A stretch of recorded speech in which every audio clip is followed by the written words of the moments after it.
दोस्तों जैसा कि आप लोग जानते हैं आरओ एआरओ एग्जाम का एग्जाम सेंटर और रोल नंबर आपको मैसेज के माध्यम से ऑलरेडी पता चल चुका है। कई लोग बहुत ज़्यादा परेशान हैं कि उनके पास में मैसेज नहीं आया है और उनको लग रहा है कि ऐसा तो नहीं कि कहीं उनका फॉर्म रिजेक्ट ना हो गया हो। तो आपको बताना चाहूँगा कि मैसेज जो है अलग अलग दिनों में लोगों के पास में आ रहा है। कुछ लोगों को परसों ही मैसेज आ गया था, कुछ को कल आया है और कुछ को आज मैसेज आया है।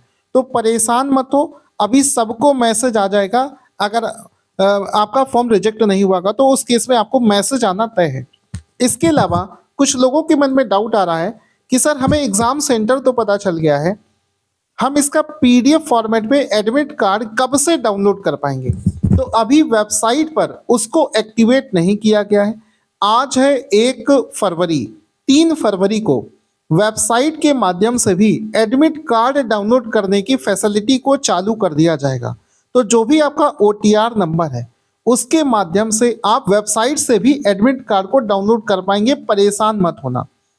इसके अलावा जिन लोगों को डाउट है तो वो क्या कर सकते हैं, एक बार अपने मैसेज में चेक कर लेना, शायद वहां पर कोई एडमिट कार्ड का डिटेल भेजा हो या फिर मेल पर भी भेजा जा रहा है। अगर आपने गलती से आपका मोबाइल नंबर बंद हो गया है या कोई ऐसा मोबाइल नंबर है जो अब एक्टिवेटेड नहीं है, तो आप अपना मेल चेक करो और उसमें सर्च करो यूपीपीएससी।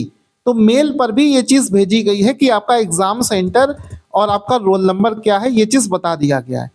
अभी किसी का भी एडमिट कार्ड डाउनलोड नहीं हो रहा है, डाउनलोड 3 तारीख से होगा। दूसरी चीज एक चीज ध्यान दो कि ये देखो आरओ एआरओ 2021 वाला पेपर है और 2021 वाले पेपर की मैं आपको बात बता रहा हूँ क्योंकि मैं हर साल पढ़ाता रहता हूँ कि 2021 में क्या हुआ था, पेपर थोड़ा सा टफ आ गया था। और पेपर टफ आने के केस में क्या किया था, बहुत सारे बच्चे जो कि पूरे साल बहुत अच्छे से पढ़े और केवल उस 2 घंटे में अगर आप डिस्टर्ब हो गए तो आपका पूरा पेपर खराब हो जाएगा। पूरे साल की मेहनत होती है, ये सोचकर एग्जाम देने जाना। पूरे साल में जो आपने मेहनत करी उसका रिजल्ट आपको मिलना है उस दिन। और ऐसे समय पर अगर आपने संयम से काम नहीं लिया, अपने दिमाग से काम नहीं लिया तो गड़बड़ कर दोगे।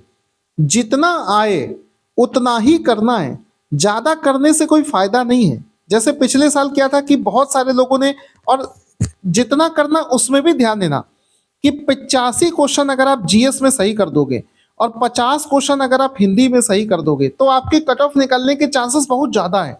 अब पता चला 85 जीएस करने हैं और आपको आ रहे हैं 50-60, तब तो रिस्क ले लो क्योंकि 50-60 क्वेश्चन करने से भी कोई फायदा नहीं होने वाला है। हाँ, जिसने पूरे साल मेहनत करी है और वो लगभग 85 क्वेश्चन लाने हैं उसको और 90 के आसपास में उसको लगता है कि वो सही कर ले रहा है, 90 92 तक पहुंच गया है, तब उसको रिस्क लेने की जरूरत नहीं है। क्योंकि हो सकता है कि पेपर टफ आए हो और पेपर अगर टफ आया है तो वो सबके लिए टफ होगा। इस वजह से अगर आप 90 95 के आसपास में कर रहे हो, पूरे साल आपने मेहनत से पढ़ा है चीजों को, तो फिर आपको रिस्क नहीं लेना है। रिस्क कैलकुलेटेड रिस्क ले सकते हो, लेकिन बिना कैलकुलेशन के रिस्क वही लेता है जिसको खेलना नहीं आता है। तो ये काम आपको नहीं करना है। तो जब भी आप एग्जाम देने जाओगे तो नेगेटिव मार्किंग से, पिछले साल सबसे ज्यादा बच्चे जो आउट हुए हैं वो नेगेटिव मार्किंग की वजह से हुए हैं। इस वजह से आप लोगों को नेगेटिव नहीं करना है। 100 के आसपास में अटेम्प्ट करोगे तो कट पीट के आपके 85 क्वेश्चन भी सही हो गए ना तो भी एग्जाम निकल जाएगा। कौन कौन से सब्जेक्ट सबसे ज्यादा पूछे जाते हैं पिछले साल? करंट अफेयर्स, उसी क्रम में बता रहा हूं जिस क्रम में सबसे ज्यादा पूछे गए। करंट अफेयर्स सबसे ज्यादा पूछा गया था। ज्योग्राफी के 26 क्वेश्चन पूछे गए थे। इसके बाद में साइंस के 20 क्वेश्चन पूछे गए थे। आपके पॉलिटी से 20, सॉरी पॉलिटी के 20 नहीं थे, साइंस के अलावा हिस्ट्री हिस्ट्री से 26 क्वेश्चन पूछे गए थे। पॉलिटी से 15 के आसपास में क्वेश्चन पूछे गए थे। यूपी वाले, यूपी करंट और यूपी जीके मिलाकर लगभग 22 क्वेश्चन पूछे गए थे। तो ये गिने चुने 4-5 चीजें भी अच्छे से कर लोगे तो भी एग्जाम निकलने के चांसेस रहेंगे। रिवीजन करते समय इन चीजों का ध्यान देना। और जितना ज्यादा हमने जो टेस्ट सीरीज दे रखी है, टेस्ट सीरीज को लगाने का समय नहीं तो कम से कम उसका प्रिंट आउट निकलवा के उसको पढ़ डालो, क्योंकि हमने उसमें वही सब टॉपिक दिए हैं जो पिछले 5 सालों में ज्यादातर पूछे गए हैं। ठीक है, ऐसा करना है, आपको कॉन्फिडेंस में रहना है।